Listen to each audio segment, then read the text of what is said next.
Hello and welcome to my channel SPARX STENOGRAPHER.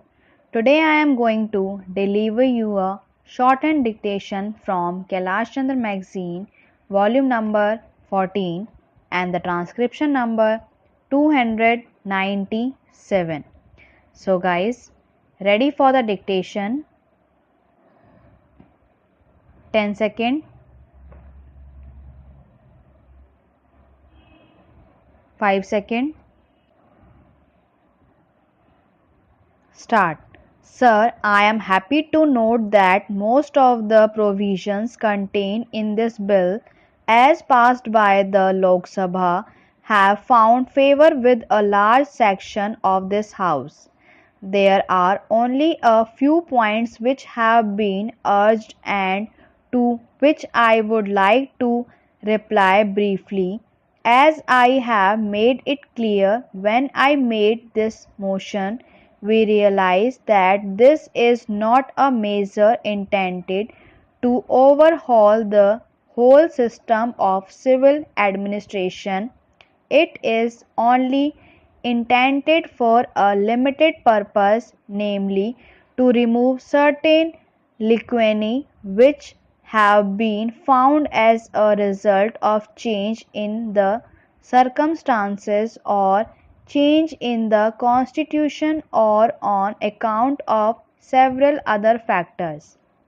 Now, with respect to the criticism as to why a comprehensive bill is not being brought forward by government, I can only say, as I explained earlier, that we have appointed a law commission and that commission is carrying on an exhaustive inquiry with respect to not only procedural matters but also some of the most important substantive laws of the country.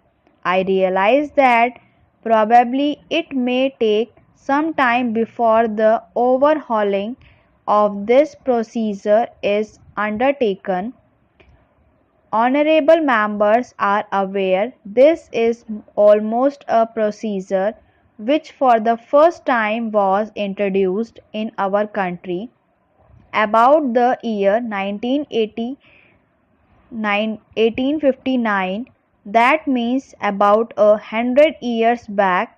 Before that, as we are all aware, there was a different system so far as the administration of justice was concerned, and with the advent not only of the company administration but the other British government administration, the procedure with respect to civil matters was introduced for the first time in our country.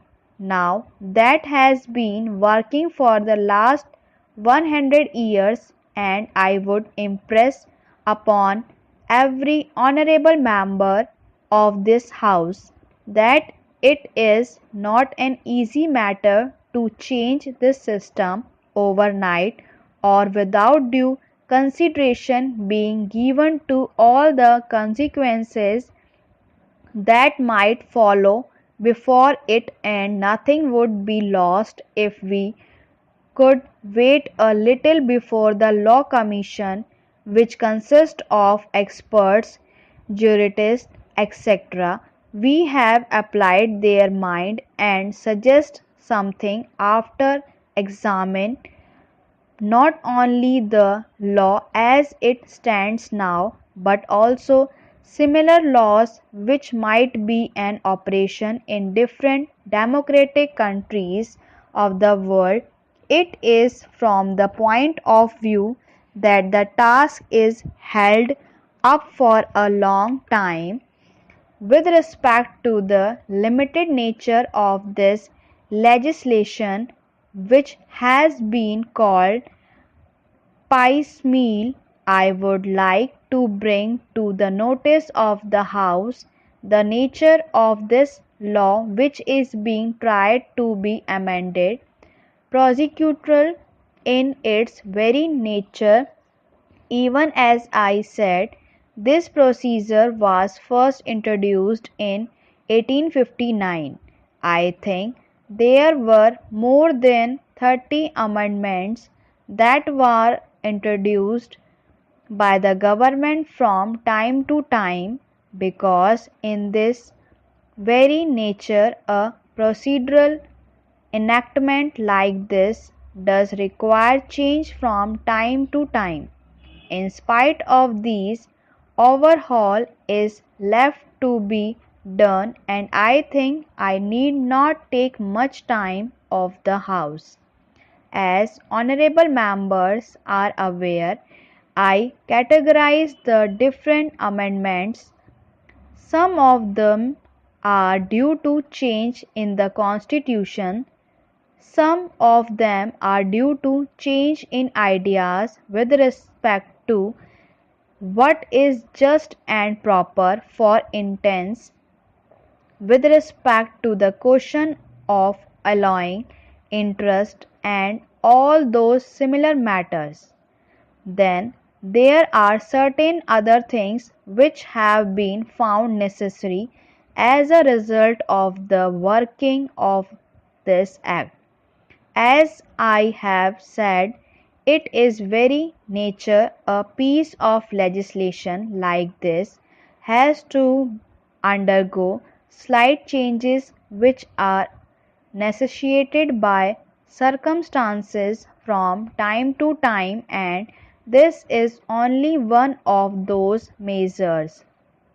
I need not, therefore, take more time of the House with respect to the charge that we are not introducing a more comprehensive bill.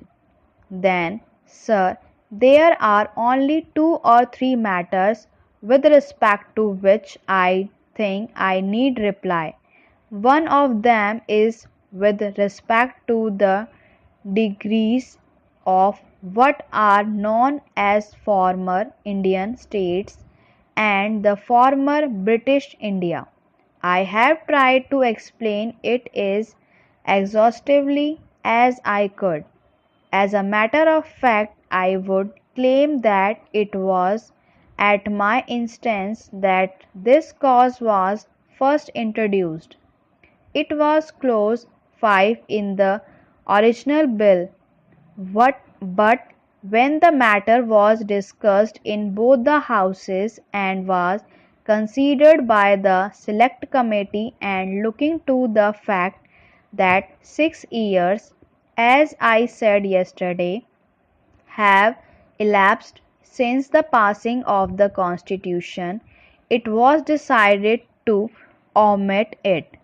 If all those Indian states had not merged, probably this question would not have arisen.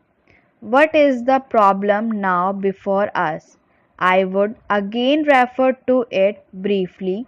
There are some high courts which held that decrees which were passed ex parte in former Indian states, which were then regarded as foreign courts, could not be executed in British India. Now, as a result of the Constitution, there is no difference. Stop.